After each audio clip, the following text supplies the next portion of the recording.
check.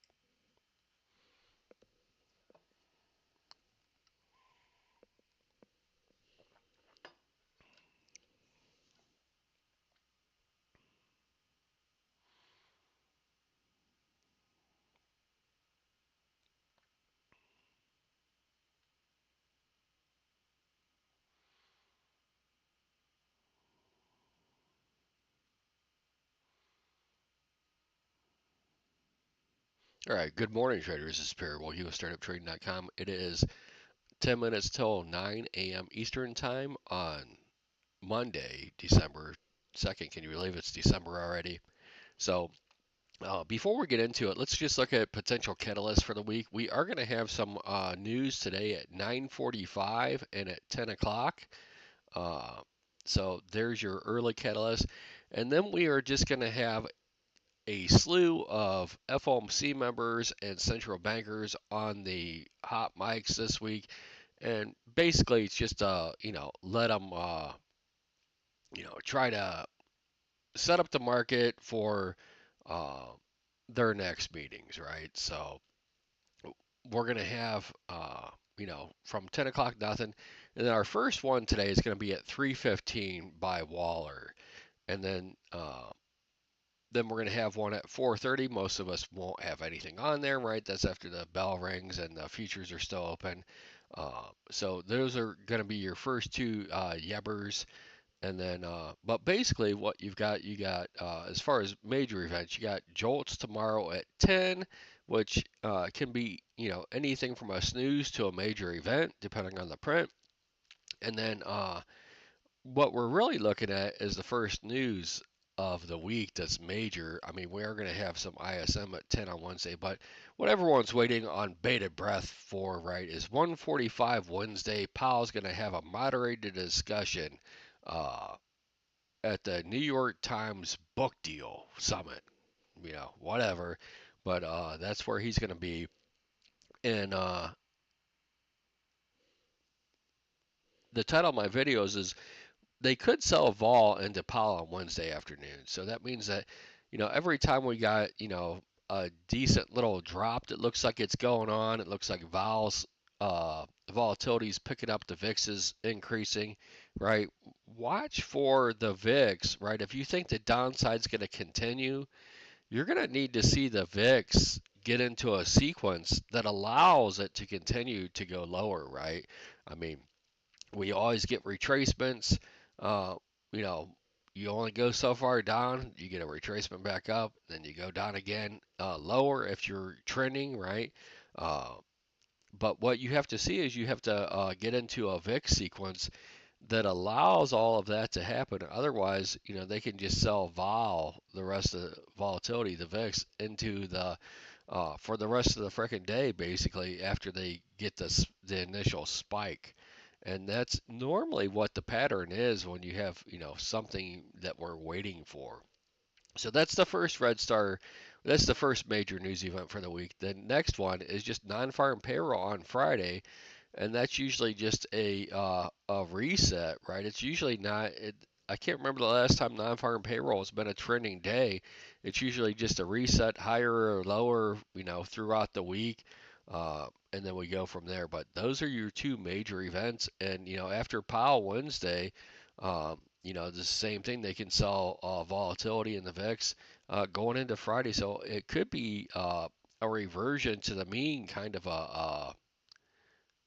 a week is what I'm thinking.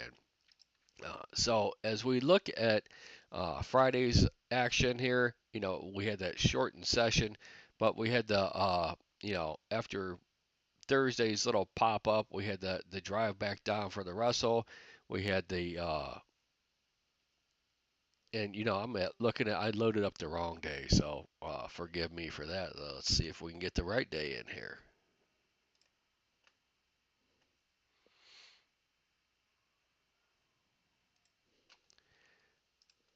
So let's just look at the structure instead. So the Russell did get its trend down, its little liquidation break, but the other three indexes, right, on Friday got that push up, and what we have is we have the XS and A lines on the Nasdaq, the ES, and the Dow that were to the upside, right? So meaning below there, it's probably a little bit more two-sided. You're not gonna, have any chance of trending or do anything. But staying above there, you could possibly get in a small one-time framing trend up as we've been in, basically, except for the one day here or whatever. But we have been melting up since we had that little flush last week or the week before. Um, as we're looking. So we're watching these single prints, and we'll see, check and see how we did with the overnight action to that. Looking at positioning real quick, the Qs closed at basically 509.75 on Friday, so just under 510. We're just over 510 right now, 510 quarter, so about a 50 cent change right now if we were to open up right now. But on the other side of 510, and you can see that where you have agreement between the Bulls and the Bears for today is between 507 and 510, basically. Above 510, it's just Bulls up to 515. Not that that can't happen, but on a day we're probably gonna be likely to get the fills between 507 and 510, to be honest with you. And we'll have to, that's where fair money is. That's where the market evens out. So if we climb up, excuse me, as we climb up higher, uh, 515 would be your ceiling. And then for the week, you can see 515 is still really where you go, and potentially 520 above there would be your absolute max. But I think you're gonna have a hard time printing and holding over 515. Maybe when Powell on Wednesday, right? You could get, depending on how that goes, you could then finally cross over 515 and head towards 520 on that day, potentially, or the reset on Friday with non-farm payroll. Looking at uh, the SPY, the SPY closed at 602.55.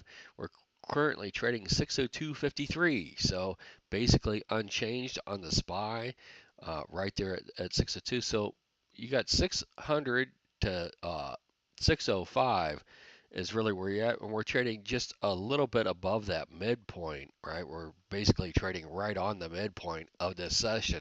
So, look for 25 down or 25 up. So in this is where your fair value is. And if you look at the week, that's really where fair value is for the week as well. So it's set up a little bit different. Maybe with the ES able to go up, $2.50. We'll see if we can get the Qs to go up $2.50. So looking at the cash market, we closed at 6,032 basically.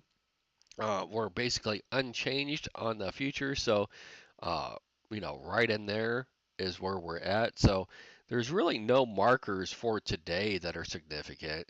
There's none for tomorrow.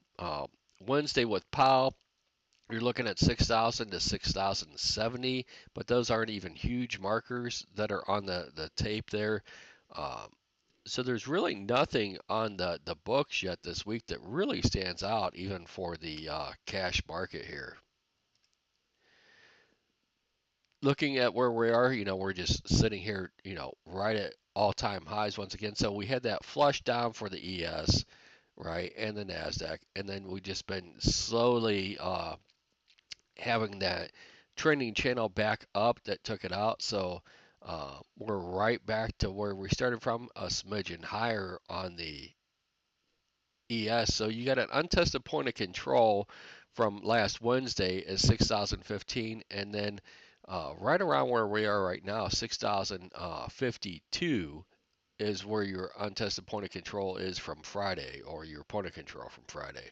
So looking at, and you can see the difference between the indexes again. The ES a little bit stronger, right? It's right pushing all-time highs. It closed on Friday with a minor look above uh, this 6,050 level, and then 6,060 is the all-time high. So we'll see if, we maintain, get a push up there today or not.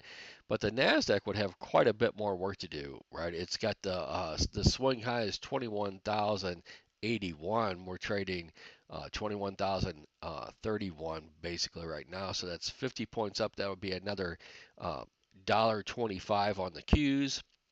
So that would put you at, 512.20 basically, 512.10 right in there to get back to this swing high, and then you'd have to push up another 210 points or another $5 to get up to this uh, balance high in the all-time high that's between 21,293 and 21,341.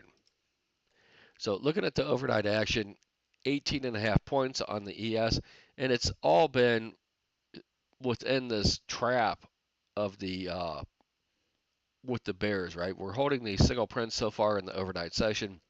We got this XS&A line that's basically at 6,032 or 6,033, excuse me, uh, and that we'll be watching. So getting back under there and holding, right, should get acceleration to the downside, at least temporarily, and then we'll have to see once we put in the signs of a temporary swing low. Uh, that's when you really have to focus back to the VIX at the same time you're watching if you're going to buy or sell that bottom.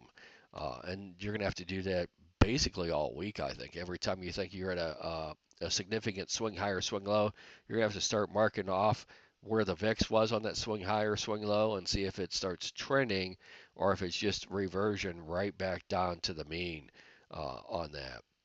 So we've got the XS and A line that was above for the Russell at 24.52 half, and you can see we peaked over that. We're rejected right back down into value uh, this morning so far in the overnight session. So we're sitting right in value. And if we look at the Nasdaq, is the only one that's trading and holding above Friday's high, and it had, remember, it's got more catch up to do if you want to look at it that way.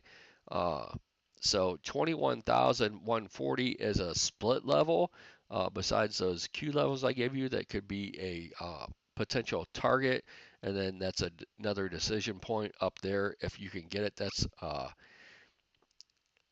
I think if a 300 point range, I think is about all you should expect during the bells.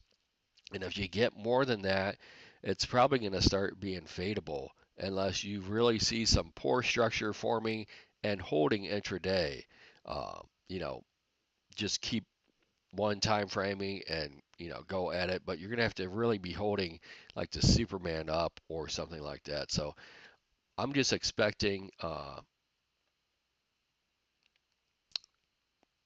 a little bit of two-sidedness still, uh, and watch the VIX.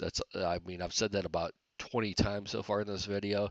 That's going to be your key. So it's the VXN for the NASDAQ and it's the VIX for the ES. And then the other two are just along for the party. Remember, if all three indexes start acting the same, you can really step in with your thesis on the trends. You can really expect uh,